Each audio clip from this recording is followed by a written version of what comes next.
La relación entre los seres humanos tiene multitud de facetas.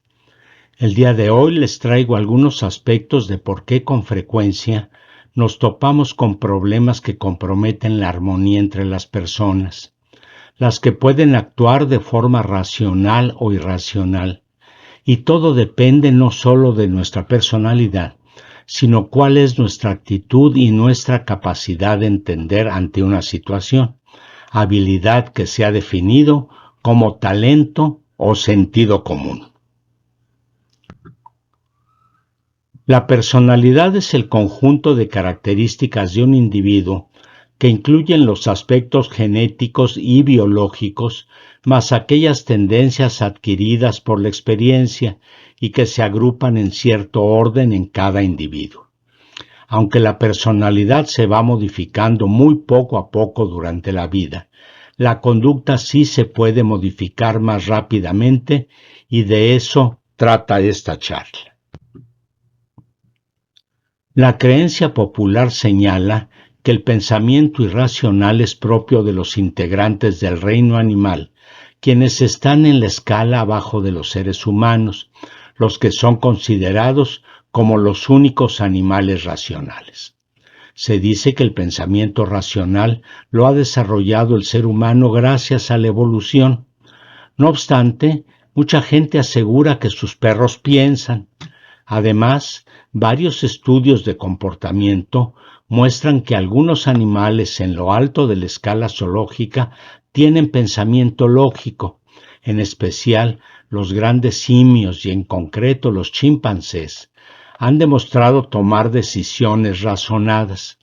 Por supuesto, su lenguaje no tiene el significado del nuestro, pero identifican con símbolos lo que nosotros decimos y pensamos con palabras y frases.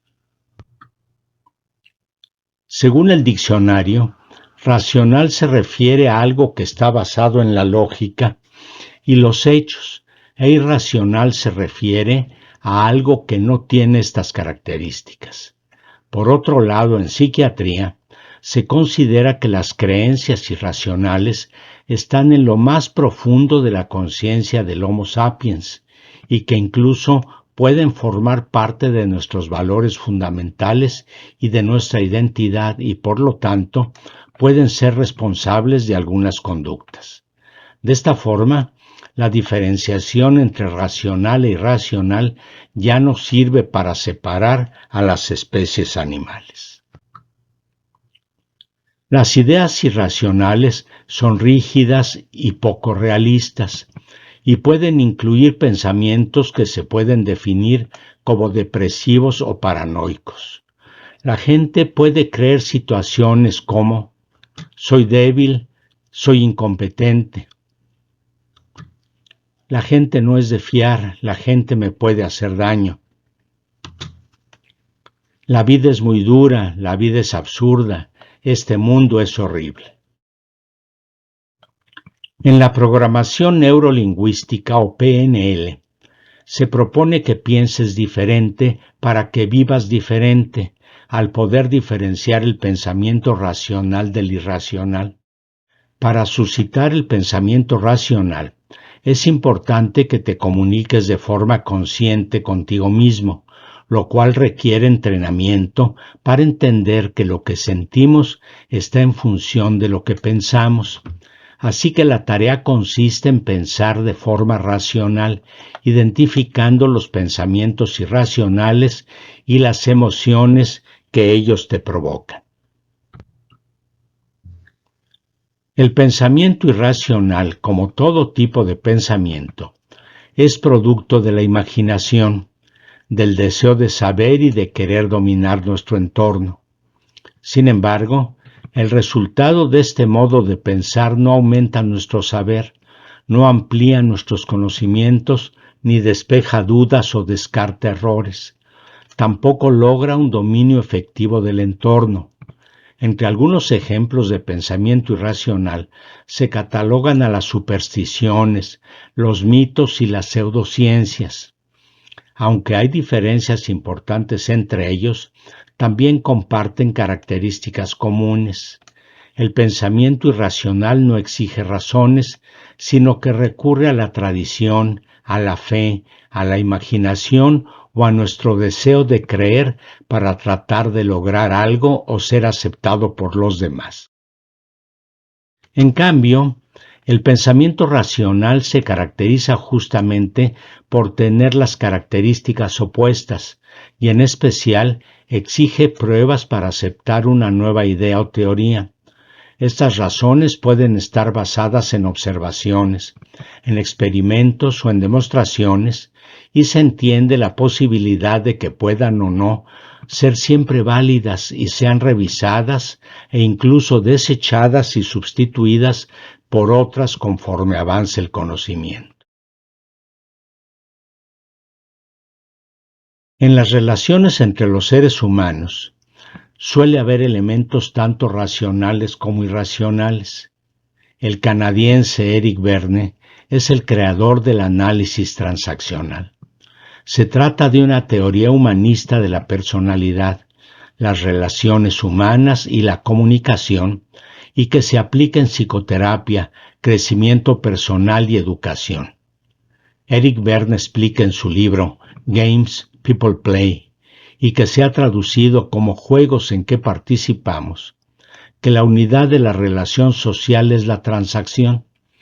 Si dos personas se encuentran, tarde o temprano, una de las dos hablará o dará alguna indicación de su presencia. Esto se conoce como estímulo de transacción.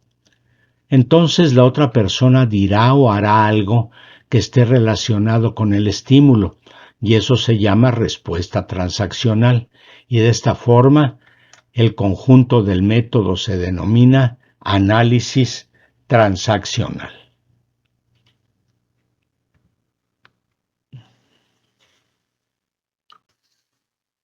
Se considera a las transacciones psicológicas analizables mediante los estados del yo, también llamado ego en su etimología latina, a los que se ha nombrado adulto,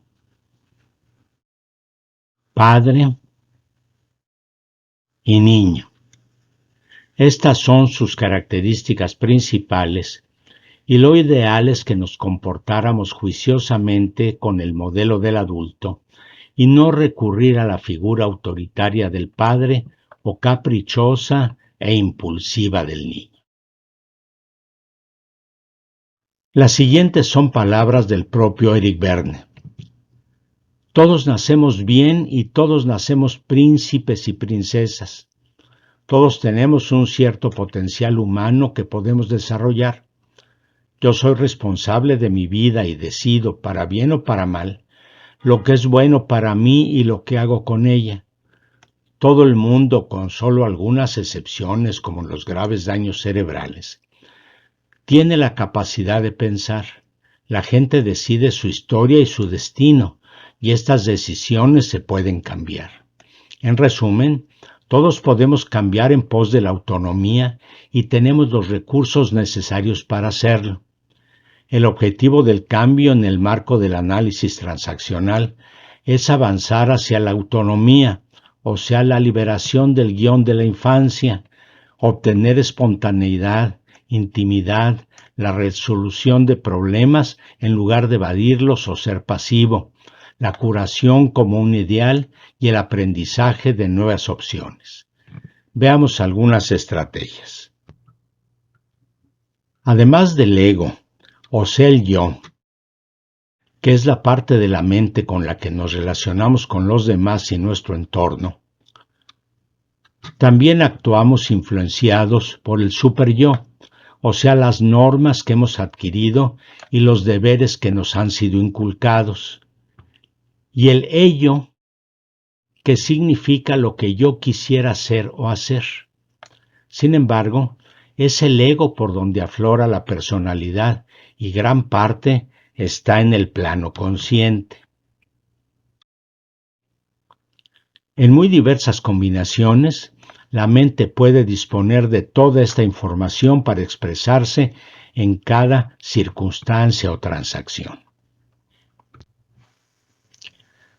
El análisis transaccional Es una teoría de la comunicación que, entre otras cosas, nos permite analizar y entender creencias irracionales. Es un método de terapia individual y grupal e interviene sobre la personalidad y la conducta. De esta forma, nos ayuda a mejorar las relaciones y a lograr un cambio profundo por medio de la experiencia.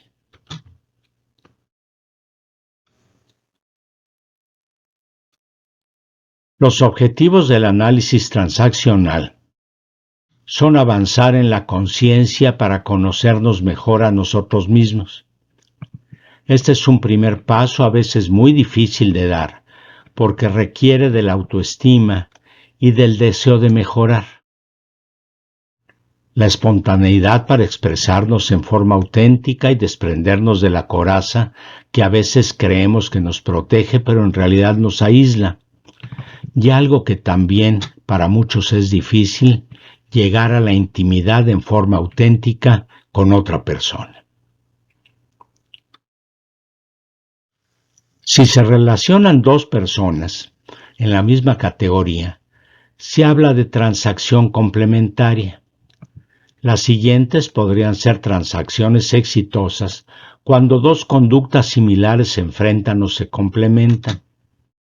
Lo ideal sería la transacción de dos adultos, pero también dos niños adaptados y libres pueden llegar a acuerdos y ser complementarios, pero dos niños berrinchudos peleando por los juguetes terminarán mal la transacción. Los padres protectores o dispuestos a la crítica constructiva no son lo mismo que los padres que se imponen en forma autoritaria. ¿Les parece familiar la siguiente frase? Porque lo digo yo que soy tu padre.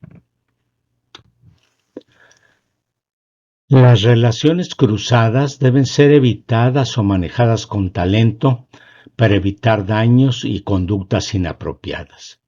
Un ejemplo sencillo es: ¿dónde están mis llaves?, pregunta el adulto. En vez de la respuesta esperada de otro adulto, obtenemos: si no fueras tan descuidado, sabrías dónde las dejaste, contesta el padre impositor, como si hablara con un niño. Los sesgos surgen cuando no aflora la conducta del adulto para suavizar o entender la situación. Daniel Kahneman es un psicólogo y economista israelí estadounidense, conocido por su trabajo pionero en la psicología del juicio y la toma de decisiones, por lo que recibió el Premio Nobel de Economía en 2002. Analizaremos ahora los sesgos, o sea, las desviaciones del pensamiento maduro y positivo. En su libro Pensar rápido y despacio, Kahneman describe dos sistemas de pensamiento: el sistema 1, rápido y automático, y el sistema 2, lento y deliberado. Ante una situación, debemos analizarla, eliminar las emociones al tomar una decisión, y ya hecho esto, decidir el mejor comportamiento. El sistema 1 opera de manera rápida y automática para tomar decisiones instantáneas, basándose principalmente en experiencias pasadas y un poco en nuevos hallazgos y conclusiones. Aunque eficiente, este sistema es propenso a errores y sesgos cognitivos. El sistema 2, en cambio, es más lento y analítico, utilizado para tareas que requieren atención y esfuerzo consciente. Kahneman destaca que aunque ambos sistemas son esenciales, el predominio del sistema 1 en muchas decisiones diarias puede llevar a juicios inexactos y errores. Reconocer cuándo y cómo utilizar el sistema 2 puede mejorar significativamente la precisión y la calidad de nuestras decisiones. Así que la forma ideal de enfrentar una situación es analizarla lo mejor y más profundamente posible, y esto depende de la premura con la que se tenga que tomar la decisión. Es muy útil analizar hasta qué grado las emociones están influyendo en nuestra percepción y análisis. Solo hasta que lo hayamos hecho, debemos tomar alguna acción. El cuerpo tiene una respuesta automática cuando está de por medio la integridad de la persona. En el caso de una emergencia, como quemarnos la mano, el arco reflejo se completa en la médula espinal, de donde parte el impulso de retirar instantáneamente la mano.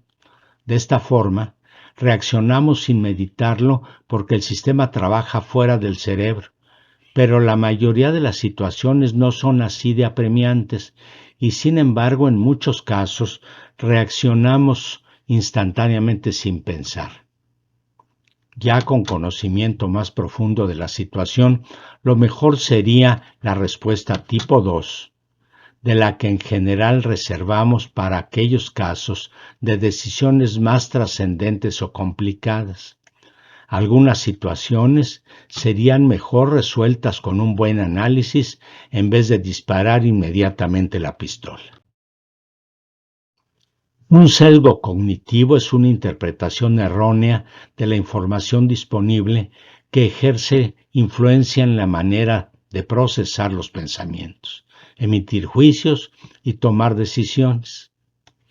Un sesgo cognitivo es un efecto psicológico que conduce a una desviación en el procesamiento mental, lo que lleva a una distorsión, juicio inexacto, interpretación ilógica o lo que se llama en términos generales irracionalismo, que se da sobre la base de la interpretación de la información disponible, aunque los datos no sean lógicos o no estén relacionados entre sí.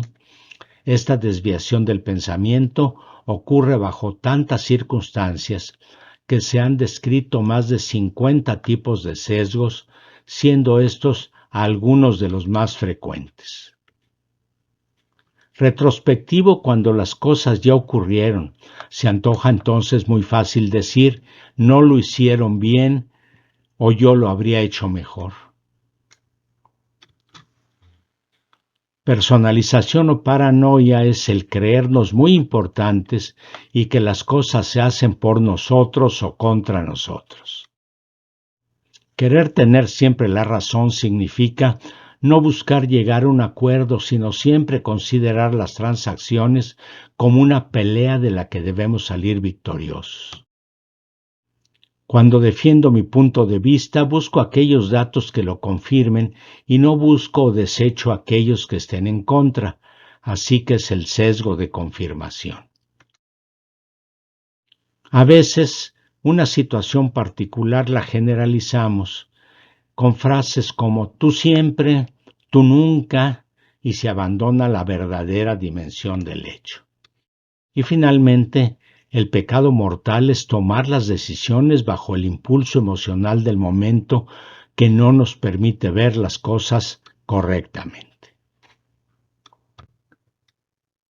Siendo muchos los sesgos que se pueden cometer, y de hecho es tan frecuente que se cometan, que pasan desapercibidos como causa de las comunicaciones y transacciones fallidas, porque ya nos acostumbramos a ellos.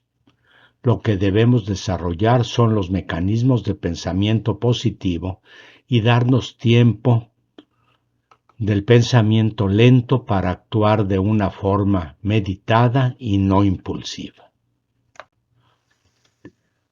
Una vez que has disparado, ya es algo tarde para arrepentirse y las palabras en realidad no se pueden recoger y el viento se las lleva a destinos insospechados. Pero puedes y debes recapacitar y al menos no seguir disparando. Apaga esa grabación cerebral de respuesta inmediata y analiza la situación antes de seguir tomando decisiones.